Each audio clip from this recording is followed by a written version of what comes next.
सर्वांना नमस्कार. जय श्री कृष्ण. आपण सर्वप्रथम प्रार्थना म्हणूया. वसुदेव सुतं देवं कंसचाणूरमर्दनं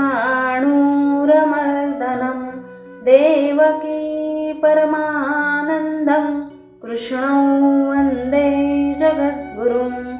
श्रीकृष्णौ वंदे जगद्गुरुं. जय श्री कृष्ण.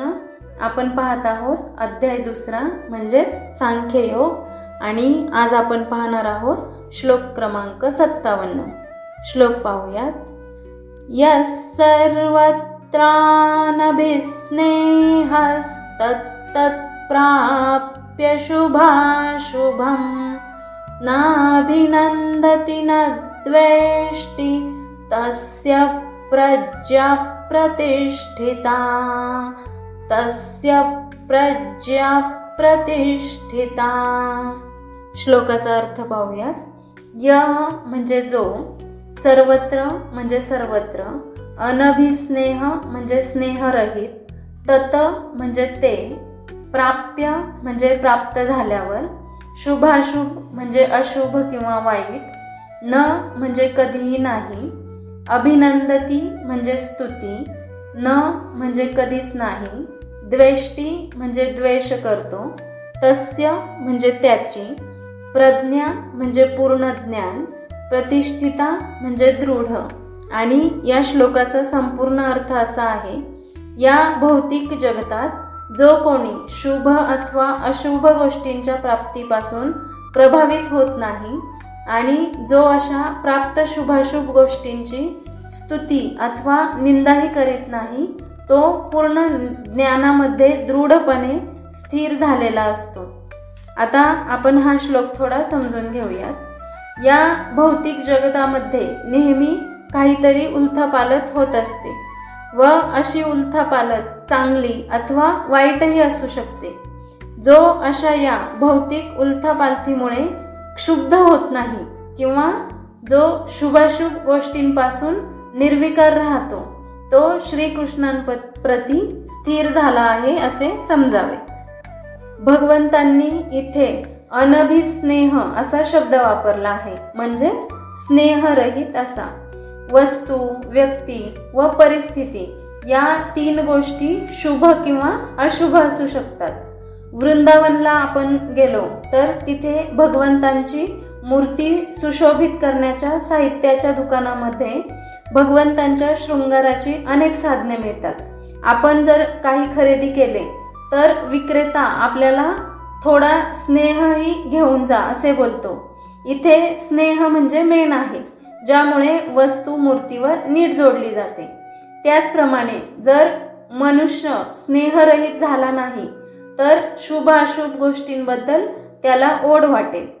वस्तू, व्यक्ती किंवा परिस्थिती याबद्दल स्नेह कमी झाला तर शुभ अशुभ यापासूनही तो मुक्त होईल.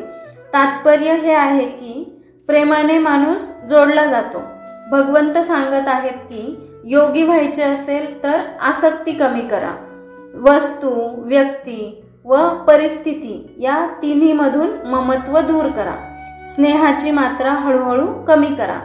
सामान्य माणूस जरासे कौतुक झाले तर अत्यंत खुश होतो व आपले कौतुक सर्वांना सांगतो व काही मनाविरुद्ध झाले तर मात्र थयथयाट करतो.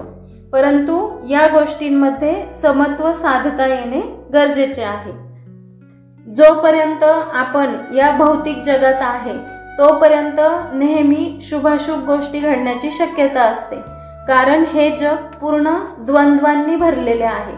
पण जो स्थितप्रज्ञ आहे तो शुभाशुभ गोष्टींपासून विचलित होत नाही, कारण त्याचा सर्व मंगलदायी भगवान श्रीकृष्णांशी संबंध असतो. या भावनेमुळे एखादा परिपूर्ण अशा दिव्य स्तरावर आरूढ होतो व या स्तरालाच समाधी म्हटले जाते. ब्रिटनचे पंतप्रधान विन्स्टन चर्चिल यांच्या बाबतीत एक घटना सांगितली जाते. एकदा त्यांच्या घरी आग लागते तेव्हा ते कार्यालयात होते. त्यांना फोनवर समजले की मनुष्यहानी झाली नाही, परंतु पूर्वजांची स्मृती म्हणून जपलेले किमती व शानदार वस्तू संग्रहालय मात्र जळून खाक झाले. कार्यालयाची वेळ संपल्यावर ते घरी आले. पत्रकारांनी त्यांचे त्या अमूल्य संग्रहालयाविषयी सांत्वन केले. त्यावेळी स्मितहास्य करत ते एकच वाक्य बोलले, ते म्हणजे मरताना आठवण येणाऱ्या वस्तूंची यादी कमी झाली. अशा प्रकारे त्यांनी सुख आणि दुःख एकाच तराजूत तोलले. सुख दुःखाकडे आपण भिंगातून बघतो तेव्हा दुःखाला कितीतरी पटीने झूम करून पाहतो, पण ज्ञानीजन मात्र ही दुर्बीण उलट बाजूने बघतात. त्यामुळे त्यांना सुख दुःख बिंदू एवढे दिसते, त्यामुळे ते सहज भोगतात. श्रीरामांचे चरित्र पाहिले तर 14 वर्षांचा वनवास त्यांनी सहज भोगला आणि आपण थंडी, उकाडा यासारख्या छोट्या गोष्टींनी त्रस्त होतो. त्यामुळे ज्याप्रमाणे चंद्र व सूर्य प्रकाश देताना सदा सर्व काळ सर्वांशी समबुद्धीने वागतात, त्याचप्रमाणे स्थितप्रज्ञाला सर्वांविषयी समबुद्धी आणि प्रेम असते. कोणत्याही काळी त्यामध्ये बदल होत नाही. तसेच चांगली गोष्ट झाल्यास सुखाने ज्याला उन्माद चढत नाही किंवा दुःखाने ज्याला विषाद निर्माण होत नाही असा प्रज्ञायुक्त असतो, तो स्थितप्रज्ञ म्हणून ओळखला जातो. थोडक्यात या श्लोकाचा सारांश असा आहे, जो शुभ अशुभ गोष्टींमध्ये समभाव राखतो, कशालाही आसक्त राहत नाही, त्याची प्रज्ञा स्थिर झाली आहे असे जाणावे. अशा पुरुषाचे जीवन संतुलित, वैराग्यपूर्ण आणि शांत असते.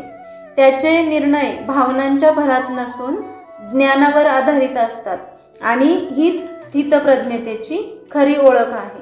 तसेच आपले आधुनिक जीवनात आत्मविकासासाठी या श्लोकातून काय संदेश मिळतो, तर गोष्टी जशा आहेत तशा स्वीकारण्याची ताकद आत्मज्ञानातून येते. सुखद घटनांवर उंचावू नये, दुःखद प्रसंगी खचू नये, हेच समत्व आहे. ही स्थिती मिळवण्यासाठी ध्यान, विवेक व आत्मनिरीक्षण आवश्यक आहे. म्हणून आपण आपले जीवन जगत असताना सुख आणि दुःख या दोन्ही बाजू समान पाहाव्यात आणि आत्मनिरीक्षण करणे आवश्यक आहे. अशा प्रकारे आपण दुसऱ्या अध्यायातील 57वा श्लोक समजून घेतला आहे. आता आपण समापन प्रार्थना म्हणूयात. योगेशं सच्चिदानन्दो वासुदेवो व्रजप्रियं धर्मसंस्थापको वीरं कृष्णौ वन्दे जगद्गुरुं. श्रीकृष्णौ वन्दे जगद्गुरुं. श्रीकृष्णार्पणमस्तु. जय श्रीकृष्ण. धन्यवाद. व्हिडिओ आवडला असेल तर लाईक करा, शेअर करा आणि अध्यात्म वाटिका या चॅनलला सबस्क्राईब करा. तसेच नवनवीन व्हिडिओजचे अपडेट्स मिळवण्यासाठी बेल आयकॉनला क्लिक करा.